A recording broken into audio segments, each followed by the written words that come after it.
saya bilang kalau misalnya ada anak tuh kan fase belajarnya itu kan beda-beda ya, nggak selalu sama. Nah, istimewanya anak pokoknya tuh sebenarnya dia tuh ngerti banget loh apa yang kita rasakan juga gitu ya. Meskipun mungkin dia belum bisa lancar mengungkapkannya, tapi dia itu sebenarnya paham dan tahu apa yang kita rasain juga gitu. Jadi kalau misalnya kitanya sedih tiba-tiba dia jatuh, kita nangis gitu ya, dia juga akan kaget ya, lah kenapa nangis mamahnya. Oh, dia jadi tahu, oh ternyata jatuh saya tadi buat dia mama nangis, mama sedih. Nanti dia akan khawatir juga ya. Ada yang mungkin juga takut untuk kembali berjalan karena takut untuk melihat mamanya menangis gitu. Jadi prinsipnya sih kalau berjalan anak dalam proses untuk berkembang, kita mama orang tua pengasuh pastikan dulu lingkungan memang aman dan nyaman. Dalam arti aman itu kita lihat nih lingkungannya, jauhin deh dari benda-benda misalnya pecah belah, dari dapur yang mungkin ada misalnya air panas, ada bahan masak-masak gitu ya. Kemudian dinding-dinding yang terlalu tajam, atau misalnya stop kontak gitu ya, atau lantai yang terlalu licin gitu. Jadi kita pastikan dulu lingkungannya aman dulu, nyaman dulu, anak punya ruang gerak yang memadai gitu. Nah, kita belajar deh sama anak kita. Jadi kalau sampai nanti pun jatuh, kita kan udah tahu, oh jatuhnya nggak akan bahaya nih buat dia. Jadi buat ibu-ibu yang mau belajar, yang penting kitanya harus happy. Karena kalau kitanya happy, mood kita juga enak, kitanya juga nggak kecapean, kita akan enjoy juga ngajarin anak kita.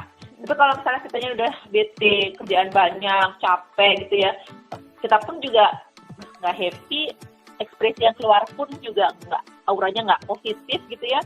Nanti kalau anaknya dikit kenapa, kita juga jadi overreaktif gitu ya. Jadi yang penting dimulai dari persiapan adalah kitanya juga happy, supaya auranya positif. Kita pastikan anak kita dalam kondisi sehat juga. Jadi kalau misalnya anaknya lagi demam, ya jangan kita ajakin belajar, berjalan segala ya, karena kan kayaknya lagi demam, lagi sakit, nggak prima kondisinya.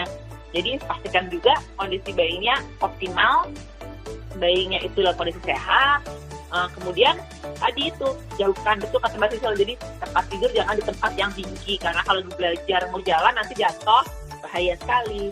Kemudian pastikan deh lantainya aman, nggak licin, benda-benda yang sifatnya pecah belah itu dijauhin dulu.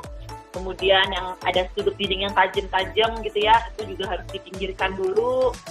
Terus belajarnya sebisa mungkin di tempat yang nggak ada benda-benda berbahaya, seperti misalnya kayak dapur tadi ya, lokasinya takutnya lupa habis masak sesuatu atau ada air panas gitu.